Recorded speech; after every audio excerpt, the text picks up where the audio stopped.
پارہ نمبر 25 سورہ زخرف آیت نمبر 37۔ اعوذ باللہ من الشیطان الرجیم، بسم اللہ الرحمن الرحیم۔ وَإِنَّهُمْ لَيَصُدُّونَهُمْ عَنِ السَّبِيلِ وَيَحْسَبُونَ أَنَّهُمْ مُهْتَدُونَ۔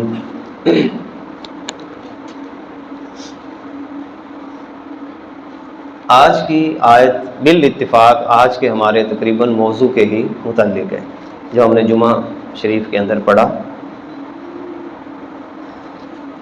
شیطانی کارروائی کے بارے میں اللہ تعالیٰ ارشاد فرما رہا ہے، اور پیچھے متاع حیات دنیا کا بھی ذکر اللہ تعالیٰ نے کیا، اور گزشتہ جو آیت ہماری یہاں پہ اختتام ہوا تھا اس میں اللہ تعالیٰ نے یہ بات فرمائی تھی کہ جو بندہ رحمان کے ذکر سے علیحدگی اختیار کرتا ہے تو ہم شیطان اس کا ساتھی بنا دیتے ہیں۔ تو اب اسی والے سے اللہ مزید یہ فرما رہا ہے کہ یہ لوگ جو جن کا ساتھی شیطان ہو جاتا ہے وہ شیاطین ان کو سیدھے راستے سے روکتے ہیں، پیچھے لے جاتے ہیں۔ وَيَحْسَبُونَ، اور وہ یہ سمجھ رہے ہوتے ہیں انہم مہتدون، کہ وہ ہدایت پر ہے۔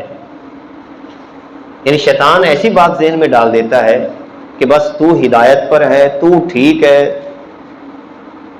اور حالانکہ شیطان اسے سیدھی راہ سے ہٹا چکا ہوتا ہے۔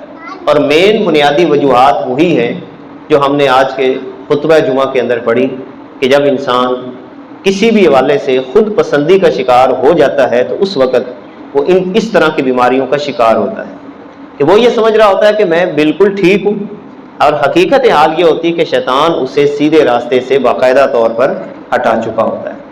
یہ بہت بڑی شیطانی کار ہے، بڑے بڑے لوگوں کو وہ اس طرح گمراہ کرتا ہے، صوفیوں کو گمراہ کرتا ہے، عالموں کو گمراہ کرتا ہے، مفتیوں کو گمراہ کرتا ہے، محدثین کو گمراہ کر لیتا ہے، عوامی حلقوں کو گمراہ کرتا ہے، اور بالخصوص جو دینی حلقے ہیں ان پر یہ وار زیادہ چلتا ہے۔ یہ ذہن میں رکھیں، جس کا تعلق دین کے ساتھ ہو جائے، مذہب کے ساتھ ہو جائے، وہ فساد دین کی شکل میں معاشرتی سطح پر یہ پھیلا دیتا ہے بس تو ٹھیک ہے باقی سارے غلط ہیں۔ یا جو انداز وہ بندہ ذہنی طور پر سوچ کے اختیار کر چکا ہوتا ہے کہ جناب میں نے تو اپنی لائف بس ایسے گزارنی، میں ٹھیک ہوں باقی سارے غلط ہیں، یہ وہ شیطانی کارروائی ہے کہ جس سے اللہ تعالیٰ ہم سب کی حفاظت فرمائے۔ کہ انسان یہ سمجھتے ہیں کہ وہ ہدایت یافتہ ہیں، حتی اذا جاءنا، یہاں تک کہ جب ہمارے پاس آئے گا، کیا کون آئے گا؟ کافر ہمارے پاس آئے گا، قالا یا لیتا بینی و بینک بعد المشرکین، جب یہ کافر ہمارے پاس آئے گا، کب آئے گا؟ قیامت کے دن، یا موت کا وقت آئے گا، تو اس وقت یہ کیا کہے گا؟ یہ کہے گا اپنے شیطان کو۔ کس کو کہے گا؟ اپنے شیطان کو جس نے اسے ورگلایا۔ اب اس کا ایک مطلب تو یہ ہے کہ ایک شیطان تو ایک ہی ہے نا مین، مگر آگے جو شیطانی کارروائی کرنے والے ہوتے ہیں بنیادی طور پر وہ شیطان تو نہیں ہوتے، مگر شیطانی صفات کی وجہ سے وہ بھی شیطان بن جاتے ہیں۔ یعنی شیطان وہ نہیں ہوتے، شیطان تو ایک ہی ہے، اور ایک بندہ وہ پروگرام جو شیطان کا ہے وہ آگے چلائے تو گویا کہ اسے کہا جا سکتا ہے کہ یہ بندہ بھی شیطان ہے، حالانکہ وہ شیطان نہیں ہوتا۔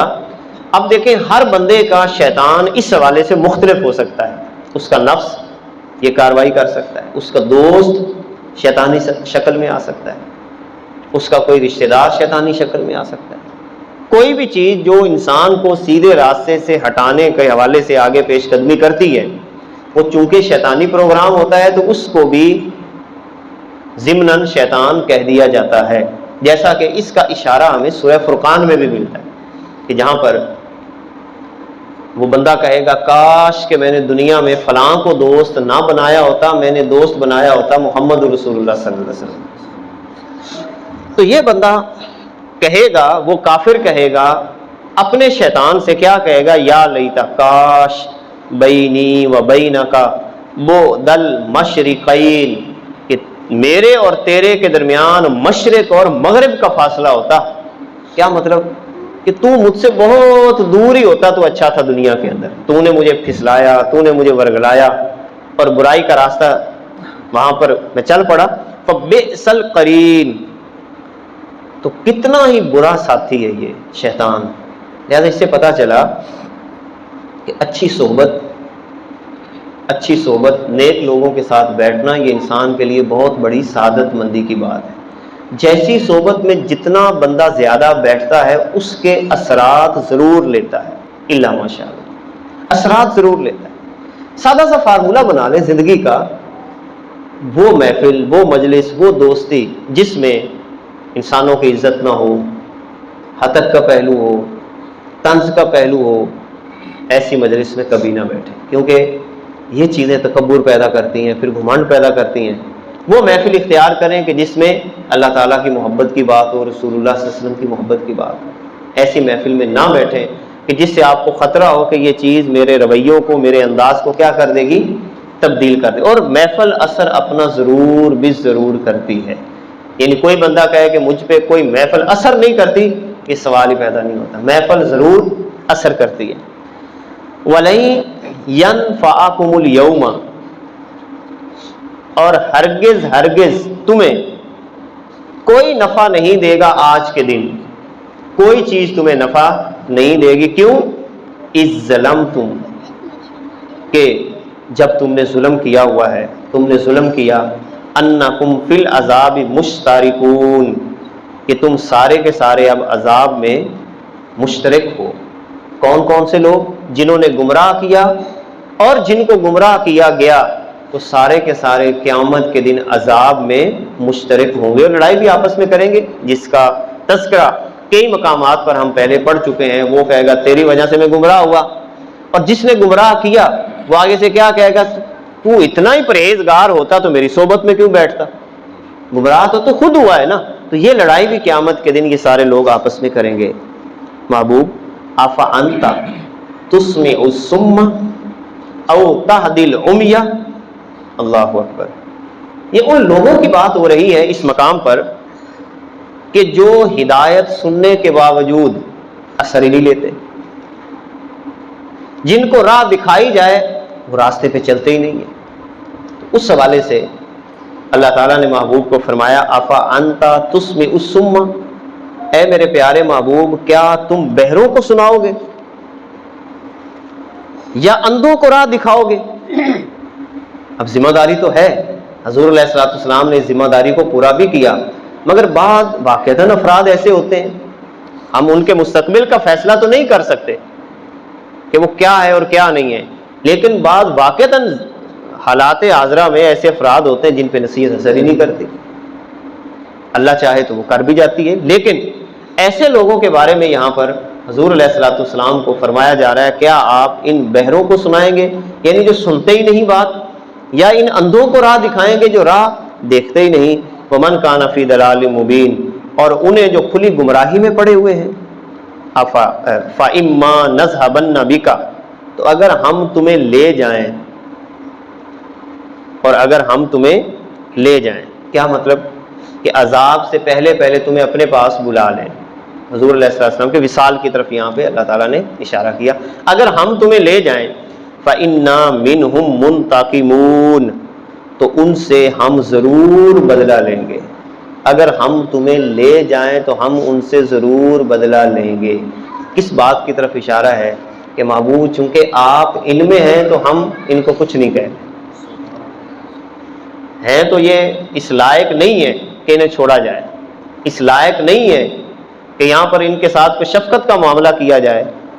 جیسے ایک جگہ پہ اللہ تعالیٰ نے باقاعدہ پیغام بھیجا نا کہ اے محبوب اگر تو چاہے تو ان لوگوں کو دو پہاڑوں کے درمیان پیس کے رکھ دیا جائے، مگر چونکہ آپ ان میں موجود ہیں تو آپ کی وجہ سے میں ان پہ عذاب نازل نہیں کر رہا۔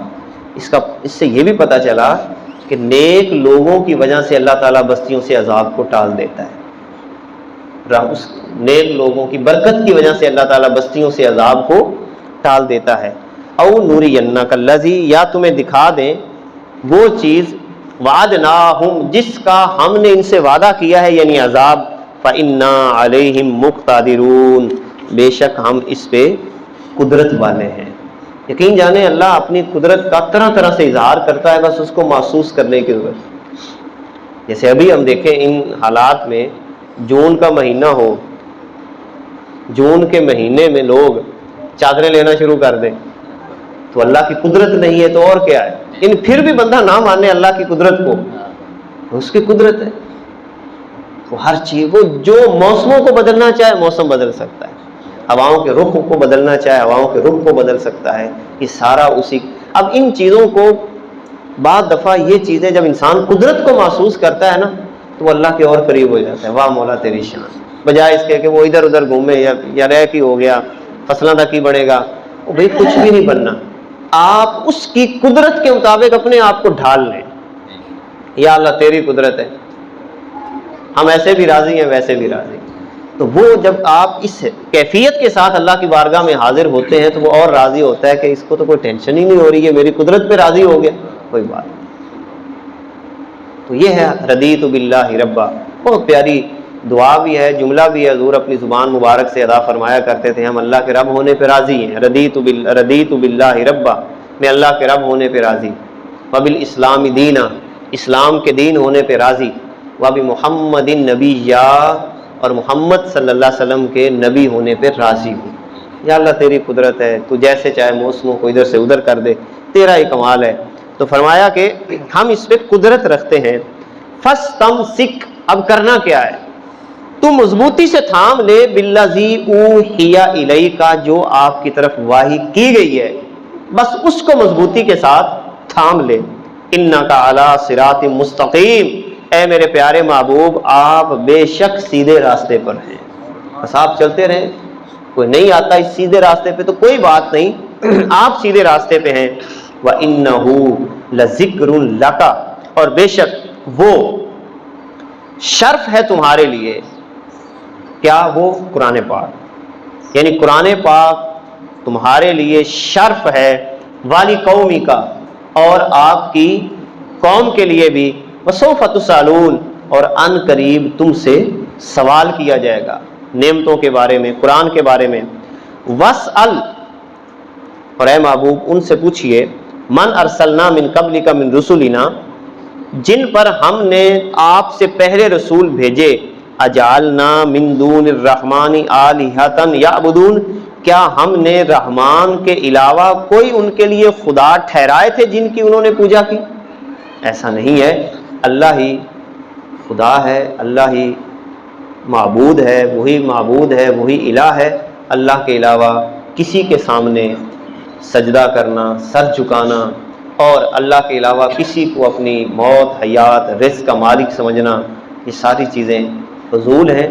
بس لا الہ الا اللہ، اللہ کے علاوہ کوئی معبود نہیں ہے، اور جو بندہ اپنے رب کو اپنا سچا معبود مان لیتا ہے، اللہ تعالیٰ اس سے دنیا اور آخرت میں سرخروئی عطا فرماتا ہے۔ وآخر دعوانا ان الحمد للہ رب العالمین۔ بسم اللہ الرحمن